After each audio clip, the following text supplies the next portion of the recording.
Hello, saver.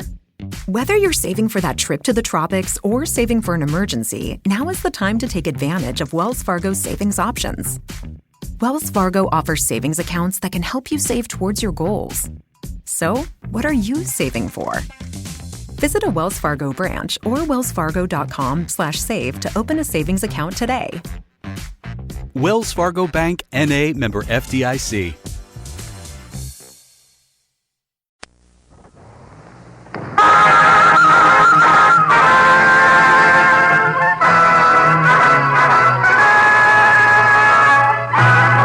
Tales of the Texas Rangers, starring Joel McCrea as Ranger Jace Pearson. Another authentic reenactment of a case transcribed from the files of the Texas Rangers.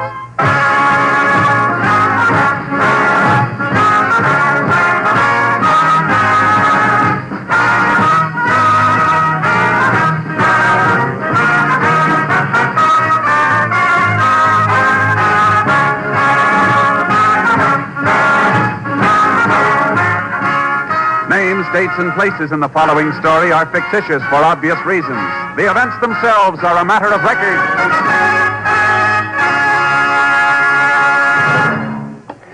In this election year, this station is making it possible for you to follow the campaign of the next president on NBC. Tuesday, July 1st, be sure to hear another of NBC's pre-convention broadcasts. This program is called Convention City. It will offer you a complete description of the arrangements being made in Chicago, the host city of both the Republican and Democratic conventions this year. Jim Hurlbut of NBC Chicago will serve as your host.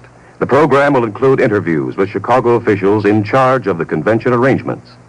You will hear the unusual problems resulting from the almost gigantic task of entertaining the two major party conventions.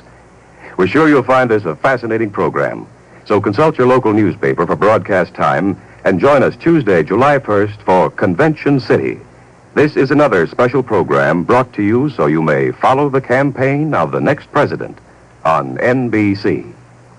Now, Tales of the Texas Rangers.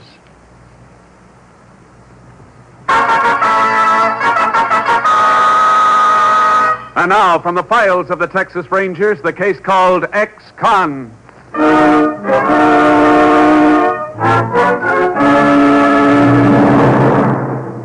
It is 10:30 on the morning of September 14th, 1940. 10 miles outside the town of High Point in southwest Texas, a thin, worn-looking woman sits in the back room of a rundown house. She is sewing a patch on a pair of child's dungarees when she hears the front door open. Who's that? It's me. Tom? What you doing home this time of day? Where are the kids? Out playing somewhere. Why ain't you down at the packing house? Didn't the new job work out? Oh, it worked out real good for an hour. For a whole hour, they let me clean up the place. Nice of them to do that, now wasn't it, Liz? What happened? Same thing that's happened before. I seen somebody whispering to the boss and pointing at me. Tom. I could see this guy's fat mouth making the words killer, ex-con. Same words everybody always whispers when they look at me. And the boss comes out and says he got somebody else from a job. Did he pay you? Yeah. Here. 70 cents. Get some meat and milk for the kids, and don't forget to put what's left in the bank. Talking like that ain't gonna help none. You don't know what helps. And quit nagging. I'm sick and tired of it. Telling me what I should and shouldn't do. Tom, why Now, don't you... Shut up, I tell you. Oh, Liz. Oh, Liz, honey. Tom. I didn't mean it, honey. I'm sorry. I know. It's just everything's all wrong. I don't know what I'm going to do. I got a feeling everything's gonna be all right. But there was even a man here looking for you this morning. What kind of man? You had real good clothes on and a pretty car. Maybe he's got some work for you. Could be that fella from over at the brickyard. He almost gave me a job when I got out of the pen. Yeah, that's who it must be. Maybe he's got a job for me loading bricks. He must want you awful bad way he was talking. Loading bricks ain't bad work. I ought to get a buck an hour, easy, maybe $1.25. Sure you will. And we won't have to worry no more about what Ain't we... that somebody outside? Sounds like it. Oh, I can't let him see me in these dirty clothes. It won't make no difference. Do I look all right? Just fine, Tom. Run your hand over your hair and smooth it down a little. Yeah. There. Oh, you look just fine. I got a funny feeling in my stomach. Now, don't be nervous, honey. I'm coming. I'll be right there. sorry. Keep... Oh, it's you. I want to talk to you, Dawson. Just a second. I'm going outside, honey. Don't you want to bring him in? How many times I got to tell you to stay away from me? Now, look, It ain't Dawson, enough you come clawing around me in town. Now you got to come up to my house. I'm only trying to offer you a job. I come to your farm for a job. You turned me down. Well, that was different.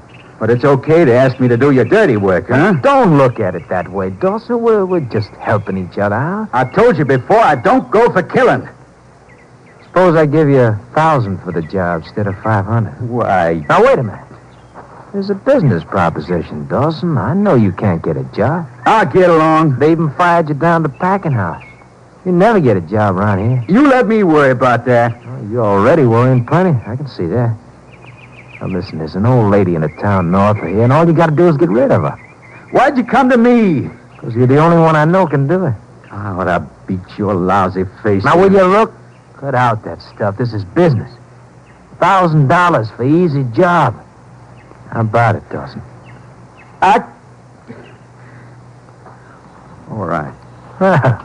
That's more like it. Now, look.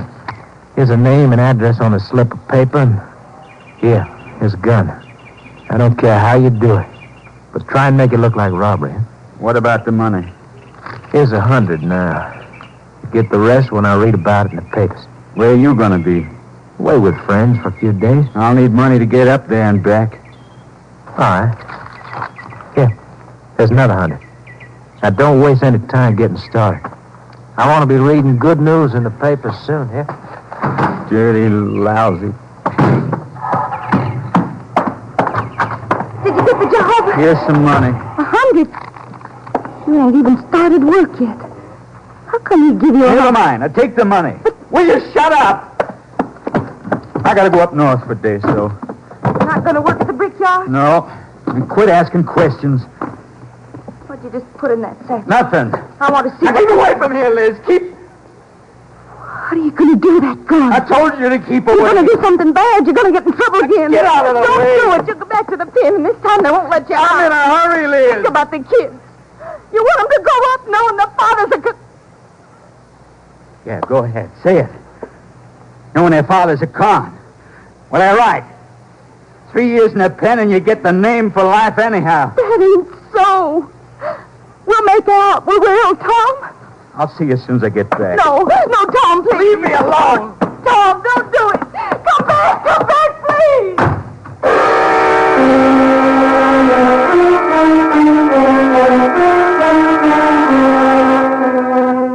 10 minutes after Tom Dawson left the house, his wife took the children to a neighbor's. At noon, she appeared at a Texas Ranger Company headquarters. The distressed woman told her story to Ranger Jace Pearson. I'm sorry, Ranger. I don't mean to keep bawling like this. That's all right, man. Tom ain't bad. Nobody knows that better than me. I didn't want to come here. But I gotta keep him from getting locked up again. We'll do everything we can to help. Now, about this man who came to your place this morning. You say you never saw him before? And this morning was the first time. And you don't know what he paid your husband to do? No. But it must have been something bad. Else he wouldn't have given Tom a gun. You sure your husband said he was heading north? I'm sure of that. Tom never fooled with a gun before. He wouldn't hurt nobody on purpose, but he's got an awful bad temper. I'm afraid we already know that from his record, ma'am. The trouble he got into before, that was an accident. He didn't mean to kill Bob Peters. Bob wouldn't give him his wages, and Tom got mad and hit him. He served his time for that, Mrs. Dawson. Our problem is to keep him from getting into any more trouble. I don't know what I'll do if he has to go to jail again. It was so awful the last time. Oh, Ranger, you gotta stop Tom from doing something bad. You got to. We will, ma'am, if we can find him.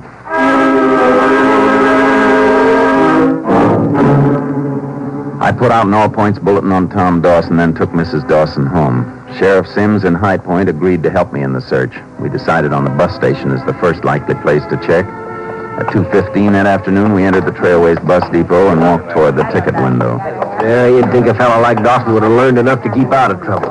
What do you figure he's up to now? Yeah, might be anything, Sheriff. Burglary, stick-up, even a killing. Whatever it is, I hope we can get to him before it's too late. I sure hope we can get a lead here. Can I help you, Ranger? The sheriff and I'd like to ask you a few questions, miss. Sure. Oh, excuse me a second. I got to announce that bus. Bus now leaving for San Antonio, Houston, and Dallas. That's my bus. Goodbye. All aboard. Oh, sure, I'm glad when that 2:30 bus leaves. Means I only got another half hour to work. Uh-huh. You mind taking a look at that photo? You seen this man in here today? Well, I think I have, yeah. He was in here, bought a ticket from me. Where to? See now, it was somewhere up north. I'm sorry, Sheriff, but I don't remember just where. You were sure he was here, though? Oh, I'm sure of that, all right. The reason I'm so positive, he gave me a $100 bill. When I gave him change, it pretty near cleaned out my cash drawer. What time was this? Well, I knew it was sometime afternoon, but I'm not too sure when. What buses do you have going north in the afternoon? Just two, the 1:30 and the 4:15. All right, miss. Thanks a lot. Well, if he bought his ticket before that 1:30 northbound left, he could be on it, Jakes. Yeah, I figure it's going to take us just about 2 hours to find out if he is.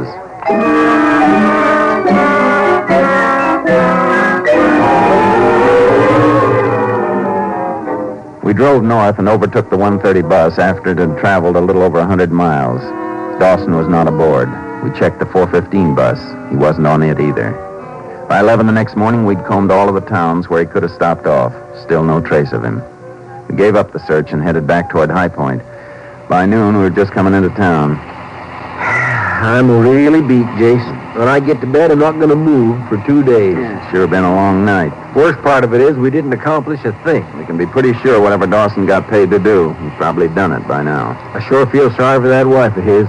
If Dawson gets sent up now, it's going to be for a long, long time. What are you stopping here for? Over there, Sheriff.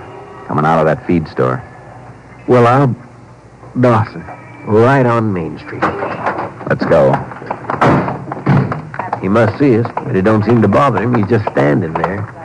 He could be playing it cagey. Watch yourself. Yeah. JC's starting to move. Hold it, Dawson. What do you want? We'd like to talk to you.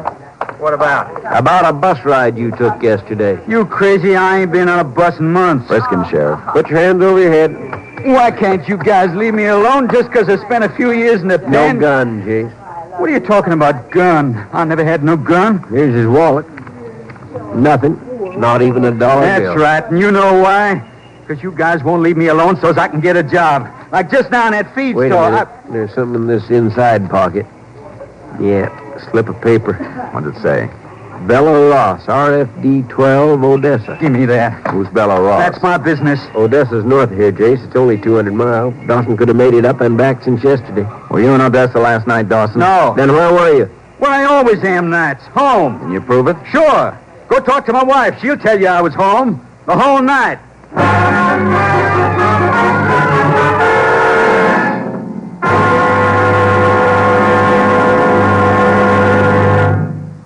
In just a moment, we will continue with Tales of the Texas Rangers, starring Joel McCrea as Ranger Jace Pearson. There's a price tag on almost everything. Whether you drive a shiny new 1952 model or a pre-war jalopy, you had to pay the price. And when you're driving that car, remember that speed also has its price. Death or injuries that can cripple you for life. You may speed at times and get away with it, but the odds are too strongly against you that in some tight spot you'll make a mistake while speeding. It'll be curtains for you. Or you'll have it on your conscience for the rest of your days that you took a life that you and you alone could have avoided if you weren't speeding. The price tag on speed violations last year was 15,000 killed and 500,000 injured. This year, thousands of lives can be saved if you and millions of other motorists come to the sober realization that speed is the biggest killer on the highways. You can do your part. At all times, drive as though your life depends on it. It does. Now we return to the Texas Rangers.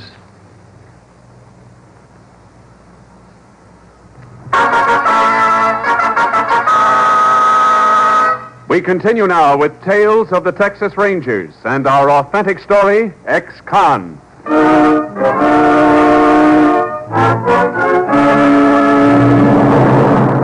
Tom Dawson continued to insist that he'd been home the night before. We wanted to check his story, so we left him at the sheriff's office and drove out to see his wife. Oh, Can we come in, Mrs. Dawson? yeah. Yeah, you can come in. Thanks. What do you want? Just like to talk to you about your husband. Tom ain't done nothing. We're not saying he has, but after talking to him in town, we got a few things we want to clear up. You talk to Tom. Where is he? The sheriff's office. He ain't done nothing, I tell you. I wish I'd never come to you. I should have known it wouldn't bring nothing but trouble. Where was your husband last night? He was here, home with me the whole night. Yesterday, you told me he left the house carrying a gun. You were afraid he was going to get into trouble. I don't know why I come and told you that. Once in a while, I get thinking things that never happened, like I've been dreaming. You told the ranger a man came up here and paid your husband to do something for him. Was that a dream, too? I don't know.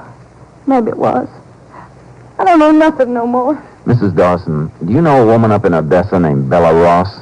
No. Ever hear your husband talk about it? No, why do you keep picking on Tom? Why don't you leave us be? I got a feeling, ma'am, you're not telling us everything you know. Ain't nothing to tell. I made a mistake yesterday. Can't force you to tell us anything.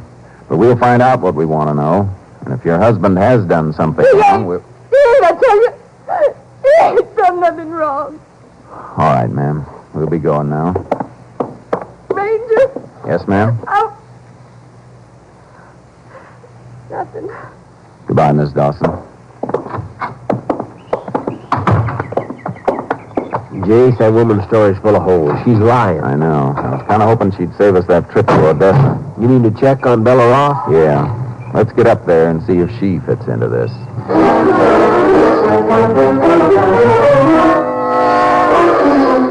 When we arrived in Odessa, we made inquiries about Bella Ross. We learned she was a widow who lived alone on her ranch 10 miles out of town. Oil had been discovered on her land several years before, making her a wealthy woman. We drove to her ranch. The main house was locked and the blinds were drawn. We began to suspect that Dawson's connection with her might have been robbery or even murder. Just as we were about to return to town and get a warrant to enter the house, we spotted a cloud of dust a few miles away. We took the car and headed across the range. As we approached, we saw that the dust was made by a group of men branding calves in a makeshift corral. Jace, I think we're just wasting time coming out here. I don't think any of these boys would have a key to the house. If the foreman's out here, he might.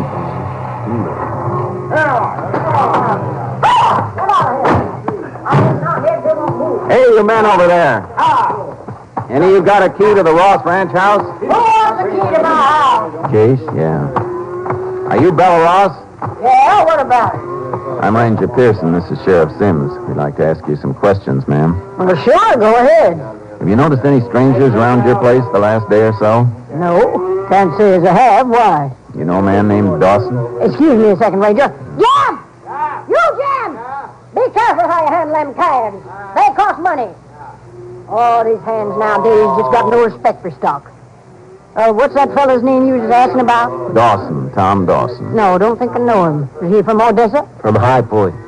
Oh, only one I know down there is my nephew. Nephew? Art Finch, my dead sister's boy. Only kin I got. You know him?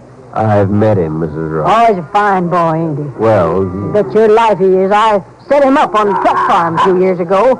Told him if he was going to get all my money someday, he'd have to prove he could make some on his own. How's he been doing? Oh, just fine. Hear from him every week. then you haven't been down there lately. No, but I'm figuring to go down there soon. I wrote and told Art a couple of weeks ago I was coming down. Look, I said I didn't mind answering questions, but I'd kind of like to know what this is all about. I don't want to alarm you, Mrs. Ross. I may be wrong, but we think someone's trying to make trouble for you. Make trouble? Who'd want to do anything to me? That's something we can't say till we do a little more checking. But in the meantime, we'd like you to stay in your house till we can get you a police guard. Police guard? What? That's downright crazy, Ranger. I can take care of myself. I'm afraid we'll have to insist on it. If you don't mind, we'll take you back to the house with us right now. Well, you probably know what you're doing, but I still think it's crazy. Wait till I talk to my foreman, then I'll be right back with you. That nephew of hers, Jace. If he's made a success of his farm, the bank sure don't know about it. How do you mean? Finch has got the farm mortgaged up to the hilt. Bank's about ready to take it over. You ever been out there? Once. Place is in a shambles. I don't believe he's ever worked it. Well, maybe he's got other interests. I know he has. He's got a reputation around town for being a no-good playboy. We've had him up on drunk charges a couple of times. He sure managed to fool his aunt. Yeah. Jace, you starting to think the same as me, that maybe it's Finch who's trying to get his aunt out of the way? Maybe. He's got everything to gain from it. And then you reckon maybe we better pick him up and talk to him? We need something on him first. The only person who can help us with that is Tom Dawson.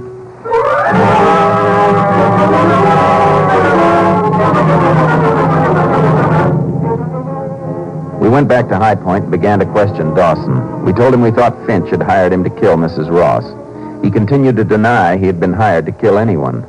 I saw we were getting nowhere and figured Mrs. Dawson might be able to help us make her husband talk. I drove out to pick her up. On the way into town, I told her our suspicions.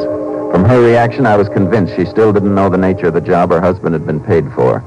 She told me she was sure Dawson had changed his mind on his own accord. He had returned home just before supper and had stayed there the whole night. When we reached the sheriff's office, I asked Mrs. Dawson to wait in the corridor. Then I joined the sheriff, who was still questioning her husband and getting nowhere. I tell you, I got nothing to say. And why do you guys keep trying to push me around? Nobody's trying to push you around. You get that idea out of your head, Dawson, we'll get along a lot better. Huh? Me getting along with cops? Look, we know you didn't kill Bella Ross. We're pretty sure you didn't even try. But you were hired to do it, weren't you? Well, what if I was? I didn't do it. What made you change your mind? That's my business. Who hired you, Finch? You ain't gonna make a stool pigeon out of me. I don't tell nosy cops nothing. Why are you protecting him? Don't you know you'll be convicted right along with him? For what? I didn't go through with it. No, but you were in on the plans, and that makes you guilty. With your record, you could get 10 years just for that. 10 years? Oh, what's it matter? Might as well be back in Huntsville as trying to make a living outside. Nobody cares anyhow. I think you're wrong about that.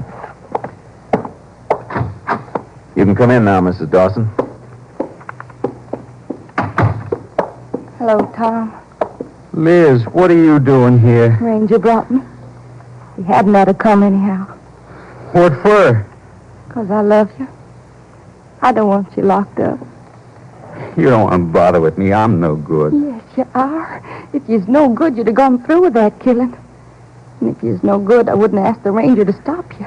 You told the cops? Yeah, Tom. It near killed me, but I'd do it again. I don't want you in jail. You belong with me and the kid. Sure. To watch all three of you starve. You'll make out. Sooner or later, people will forget you ever been in jail. They never forget.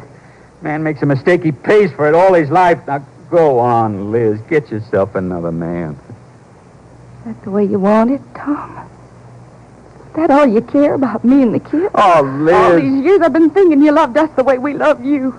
I reckon I was wrong. Liz, don't talk that way. Why not? It's true, ain't it? No, it ain't true. Can't you see everything I've done was for you? Nothing works out. Nothing ever works out. Tom, don't. What am I going to do, honey? What am I going to do? Tell them what they want to know. It's the only way we're going to make a real clean start. Tell them, Tom. All right.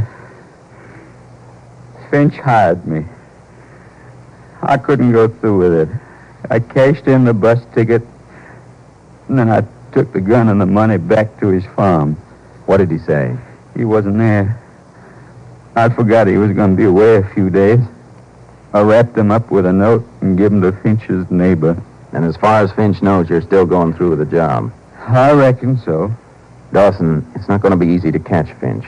There's nothing that says you have to do this, but we need your help. How about it? Tom? All right. I'll help you.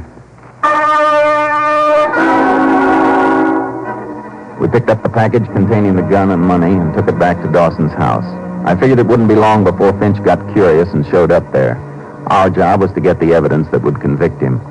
I sent for a couple of lab men and had them rig a camera and a hidden microphone in the brush near the house. We placed the tape recorder inside the house, and we coated the gun and money with a dye that would come off in a man's hands and could only be seen under ultraviolet light. We sent Mrs. Dawson and the children over to a neighbor's, and then we waited. The first day, nothing happened. On the evening of the second day, just after dark, the sheriff and I were standing in front of Dawson's house. I don't know, Jace. Could be when he didn't read in the papers about his aunt being dead, he figured Dawson backed out of the job. And you want to know why? Maybe so, but I still think we ought to get out of all points on it. Suppose we did pick him up. He'd say Dawson dreamed the whole thing up. And in a court, it'd just be his word against Dawson. Well, I reckon we do need more evidence than we got, but all the same, I don't... What? Oh, yeah, I see the headlines. This could be him, boys. You ready with the camera? Yeah, right. Let's get inside. I wish it was still daylight. Those flash bulbs will only give them one chance to get the picture. If anybody can get it, they can. Is he coming, Ranger? Somebody is. Better get ready. And get over by the recorder, Sheriff. Keep low so he can't see us through the window. Yeah, you want me to switch on the recorder, Jake? Not yet. Dawson. Yeah? Be sure to hand him the gun so he won't know the bullets are missing. Okay.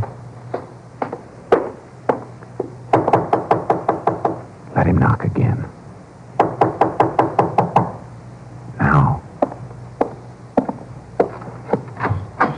I want to talk to you, Dawson. Okay. I'll get the recorder. Okay, Jace. Been watching the papers. Haven't seen any good news. I ain't going through with it. You what? You better get somebody else. Here's a gun and the money you give me. Oh, wait a minute. If it's more money that you want... There's only $190 here. I used 10 for groceries. I'll have to pay you back when I can. Dawson, look, I'll give you $2,000 to Dirty scum. Yeah. It's no use. Oh, $3,000. Here, you want this stuff? Now, listen to me. That woman's my aunt. She's going to leave me a lot of money. Good for you. But now that she finds out I haven't done anything with that farm she gave me, she'll be down any time now. Dawson, listen to me. I'll give you $10,000 to kill Bella Ross. If you don't take this stuff, I'm going to drop it on the ground. Now, take it and get out of here. $10,000 buys a lot of food. Take it. All right. But if you think that What was that? Come on. Hold that light. What's going on here? You just had your picture taken, Finch. And now you're coming with us. Oh, what? For trying to murder your aunt. You're not going to get me. Grab him, Jake. Come back here. I'll kill you. Not with that gun. Put out your hand. Let me alone. Let me go. Now we're going to town and see how that picture turns out. I got an idea. It's one your aunt won't be proud to have in her family album.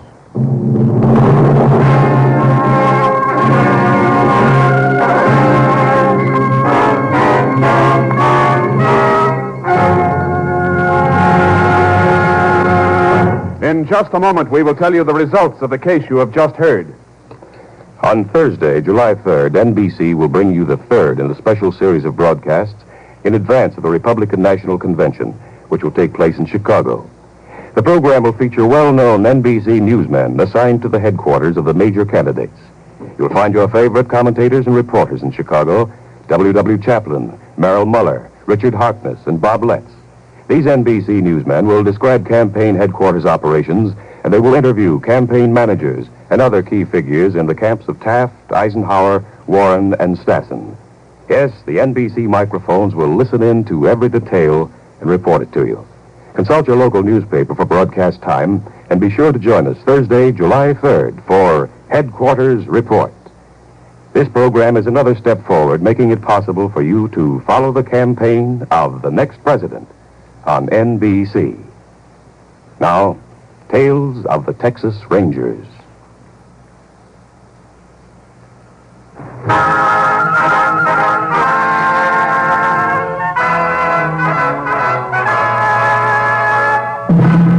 And now, here are the results of the case you have just heard.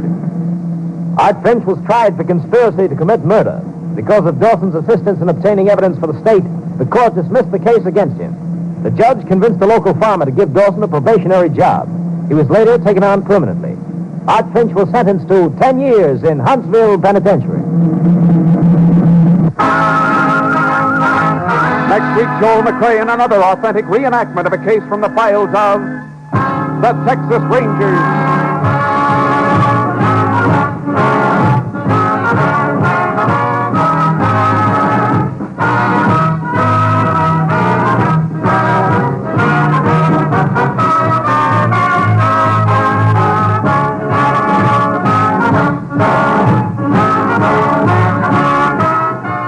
Technical advisor was Captain M.T. Lone Wolf Gonzalez of the Texas Rangers. This story was transcribed and adapted by Charles E. Israel, and the program was produced and directed by Stacy Keach.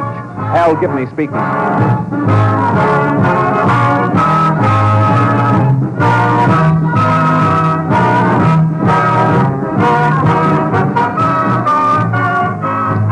Wednesdays, hear the best of Groucho on NBC.